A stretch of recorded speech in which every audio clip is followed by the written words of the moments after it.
नमस्कार विद्यार्थ्यांनो, मी सपना तुम्हा सगळ्यांचं सपनाच होमस्कूलिंग यूट्यूब चॅनलमध्ये स्वागत करते आणि आज आपण 7th स्टँडर्ड इंग्लिशचा 4.1 डबल स्टँडर्ड्स या पोएमचा इंग्लिश वर्कशॉप सोडवतोय। तर या पोएमचं या अगोदर एक्सप्लेनेशन मराठीतनं मी केलेलं आहे, त्याची लिंक मी तुम्हाला डिस्क्रिप्शन बॉक्समध्ये देते। याचे शब्दार्थाची सुद्धा लिंक डिस्क्रिप्शन बॉक्समध्ये देते। आता आपण याचे प्रश्न उत्तर लगेच सोडवायला घेऊयात। मी आहे पुणे जिल्ह्यातनं, तुम्ही कोणत्या भागातनं माझा व्हिडिओ बघता मला नक्की कळवाल। First question is list all the words that are grown-ups in the poem used for the child. म्हणजे grown-up म्हणजे मोठी लोक आहेत ना, लहान मुलांसाठी कोणते शब्द वापरतात या कवितेमध्ये? उत्तर आहे stubborn, rude, clumsy, careless, terror, wild, naughty आणि wrong. Second question आहे list all the situations described in the poem. For example, waking up late.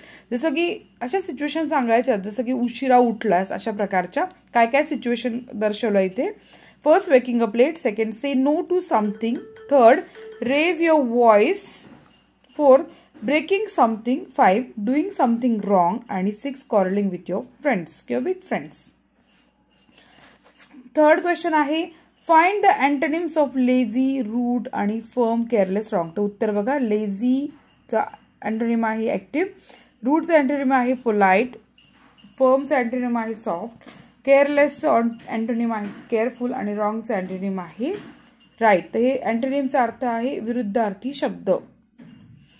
Question 4, translate the following into your mother tongue. Stubborn, firm, careless, helpless, clumsy, naughty. Stubborn म्हणजे हट्टी, हटवादी, अडेलटट्टू।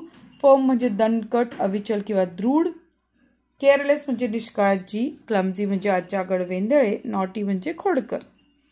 Question 5 is use any one situation in the poem and write 2 short speeches using words and ideas from the poem. म्हणजे आपल्याला 2 situation दिलेत। एक आहे a speech in which the grown up Scholz the child, म्हणजे ज्याच्यामध्ये मोठी लोकांना मुलांना बोलतात, ओरडतात, ते सिच्युएशनचं स्पीच द्यायचे, भाषण लिहायचं आपल्याला इथे छोट्या स्वरूपात। आन्सर आहे व्हॉट डिड यू से, काय म्हणालस तू? नो, नाही म्हणालस। हाऊ डे यू, तुझी हिंमत कशी झाली? How can you become so rude and stubborn, तो इतका उद्धट अडेल तू कसं काय होऊ शकतो? I cannot believe you can say no to whatever I ask you to do, मी जे सांगाल त्याला नाही म्हणायची तुझी हिंमत कशी होती? तर माझा विश्वास बसत नाहीये। You are a small kid, you cannot say no to your elders, तू लहान मूल आहेस आणि तू आमच्या मोठ्याला नाही म्हणू शकत नाही। You have to follow my command, तुला माझं ऐकावंच लागेल। बी आहे a speech in which the grown up explains why his or her own action are right. आता इथे मोठे समजून सांगतात की त्यांची कृती कशी बरोबर आहे, त्याचं speech. Listen carefully, whatever I say that is for your good life and better future, तुझ्या चांगल्या आयुष्यासाठी, चांगल्या भविष्यासाठीच आम्ही तुला सांगतोय। You are a small kid, you have no sense to decide what is good for your self, तू लहान मुलं आहेस, तुला नाही कळलं चांगलं काय तुझ्यासाठी।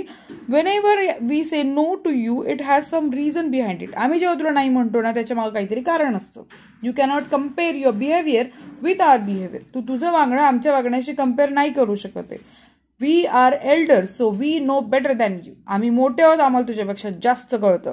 हे असं स्पीच आहे, तुम्हाला काही ॲड ऑन करायचं असेल तुम्ही करू शकता। लास्ट क्वेश्चन आहे 6, from 2 groups and discuss the following statement. 1 group should support the statement and the other group should oppose it. 2 गट करा वर्गामध्ये, त्याच्यामध्ये एक एका बाजूने बोलेल, दुसरा दुसऱ्या बाजूने बोलेल। जसं की grown up is always right, दुसरा म्हणजे चाइल्ड इज ऑलवेज राईट। तुम्हाला काय वाटतं, कोण जास्ती बरोबर आहे? ग्रोन अप जास्ती बरोबर आहे की चाइल्ड जास्ती बरोबर आहे? बघूया आता। तुम्हाला टाईप करता येतो का मेसेज? बघू, तुम्हाला टाईप करता येत असेल तर तुमचं उत्तर मला नक्की कमेंट करून पाठवाल। तर मला सांगा कोण जास्ती बरोबर आहे ते। व्हिडिओ इथे संपलाय। वर्कशॉप जर तुम्हाला कोणत्या विषयाचा हवा असेल तर मला कमेंट करून सांगा, मी त्या धड्याचं वर्कशॉप करून तुम्हाला पाठवते। भेटूत नेक्स्ट व्हिडिओमध्ये, धन्यवाद।